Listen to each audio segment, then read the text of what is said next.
In this active tip, we're going to look at some examples of ways that you can use containers in a lesson. Containers are a great way that will allow your students to interact with flip chart lessons by dragging images or labels to a specific area on the page.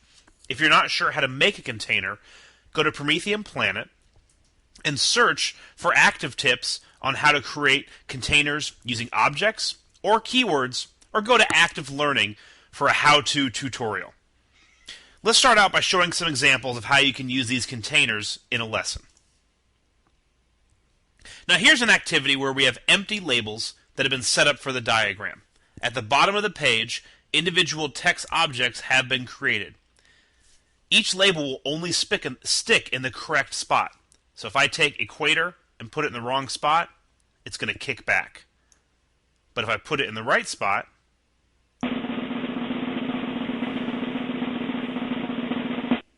I get a very long drum sound. Good times. Now on this next page, there's an example, but there's only two containers. One for fact and one for opinion. So let's take a fact. This bird is brown, and you'll notice it sticks. We put fact that he's holding a snail, we'll put it there. Now we'll put sweet, and it's going to kick back, because sweet is an opinion. Although I must say the bird looks pretty sweet, so I'm going to go ahead and say it might be a fact, but in this case it's not. We'll take happy and put it there. And again, happy is an opinion, although if I'm a bird and I have a snail, I'm probably pretty happy. Now here's another example. Each of these colored columns has been set as a container. They have been set to contain picture objects that have a certain keyword.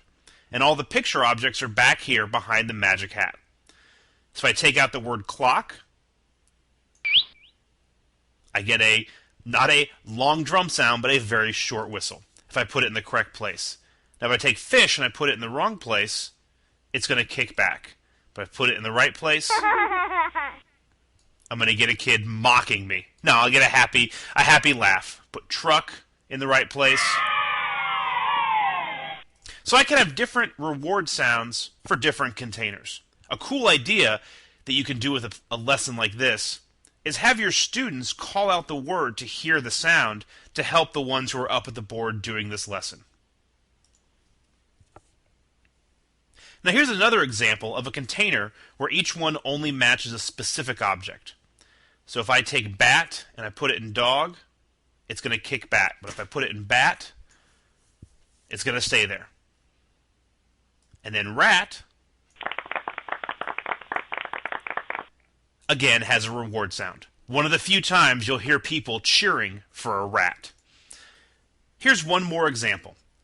There are three containers on this page. The pictures of the legislative, judicial, and executive branches of the U.S. government.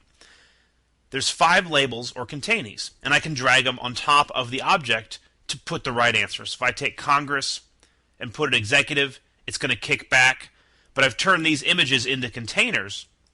So if I take Congress on top of legislative, it's going to show me the right answer. Now one little quick tip here. If I take Supreme Court, you'll notice it goes behind the pictures. And so even when I put it in the correct place over here on judicial, it's going to kick back. That's because the item that is the container, that is going to be contained, must always be on top of the container. It's a real easy fix in ActivInspire. I go here to my object browser, and I'm going to go to the word Supreme Court, which I see is highlighted on my page. I'm just going to click and drag it to the top layer. That way I know for sure it's on top of everything, and I can check. Now when I put it in the correct place, it's going to stick, and I will once again get a super long drum intro. Hope this active tip has given you some ideas on ways to use containers in your lesson. Again, check out other active tips on how to create containers, or check out Active Learning. Enjoy.